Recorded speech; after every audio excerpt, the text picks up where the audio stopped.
Welcome to Rise and Learn English. Today, we are going to talk about the music of your voice. Many students tell me, I hate my accent, I sound terrible. People ask me to repeat myself. If you feel this way, I want you to take a deep breath. There is nothing wrong with your voice. You are simply playing a new instrument with old muscle memory. Think of your mouth as a gym. Your tongue, your lips, and your jaw are muscles.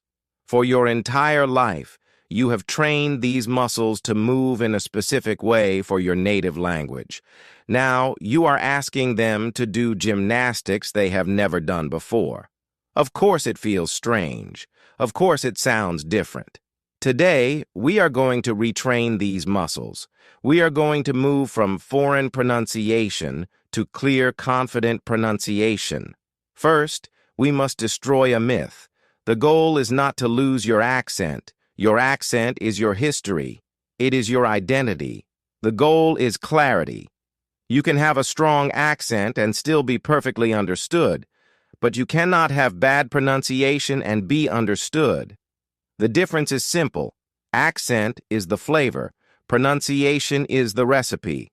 We are going to fix the recipe. The first secret to English pronunciation is the schwa. This is the most common sound in the English language, yet it is not in the alphabet. It is a lazy sound. It sounds like It is soft. It is weak. In many languages, you pronounce every vowel clearly. A, E, I, O, U.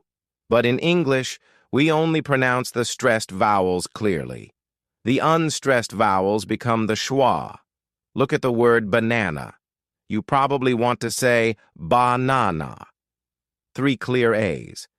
But a native speaker says buhnano. The first A is lazy. The last A is lazy. Only the middle A is strong. Or the word doctor. It is not doctor.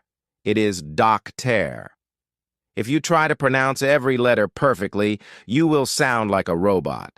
To sound natural, you must learn to be lazy with the unstressed syllables. This is the heartbeat of English rhythm. This brings us to the second secret: stress-timed rhythm. Many languages are syllable-timed. This means every syllable takes the same amount of time. Da, da, da, da, da. It sounds like a machine gun. English is different. English is stress-timed. We only focus on the important words, nouns, verbs, adjectives. We eat the small words, prepositions, articles, pronouns. Imagine this sentence: the dogs eat the bones. There are 5 words, but there are only 2 beats: dogs, bones. The other words are crushed. It sounds like the dogs eat the bones.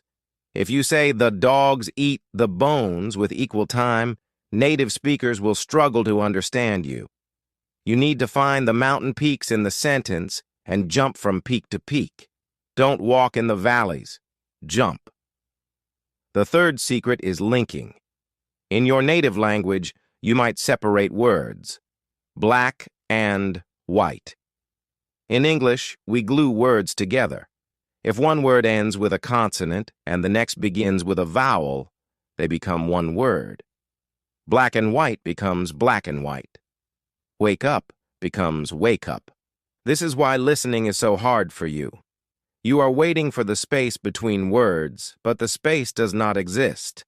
To fix your pronunciation, you must stop reading words individually. Read the whole phrase as one long sound. Practice saying Cuppatea, not cup of tea. Make it one liquid sound. This linking is what gives English its smooth, flowing quality. The fourth secret is the physical workout. There are sounds in English that do not exist in your language. For example, the TH sound. Many students pronounce think as sink or tink. This is because they are afraid to stick their tongue out. To make the TH sound, you must physically put your tongue between your teeth and blow air. It feels silly. It feels rude. But you must do it.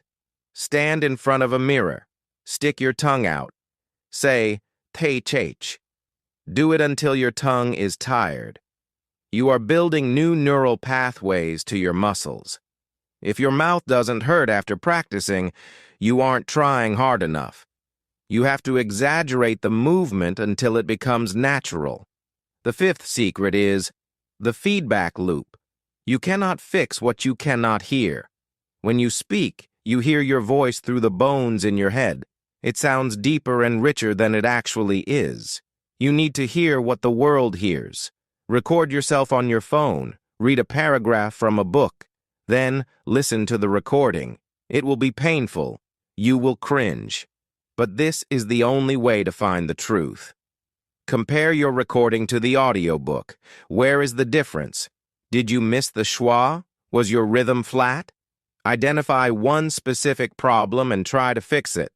Record it again. Do this every day for 5 minutes. This feedback loop is faster than any teacher.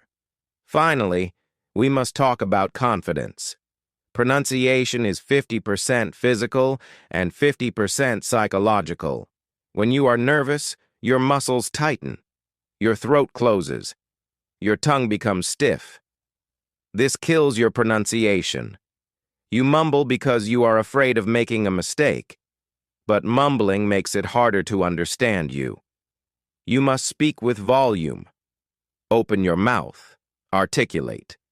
Even if your grammar is wrong, if your pronunciation is clear and loud, people will understand you. Do not apologize for your accent. Own it.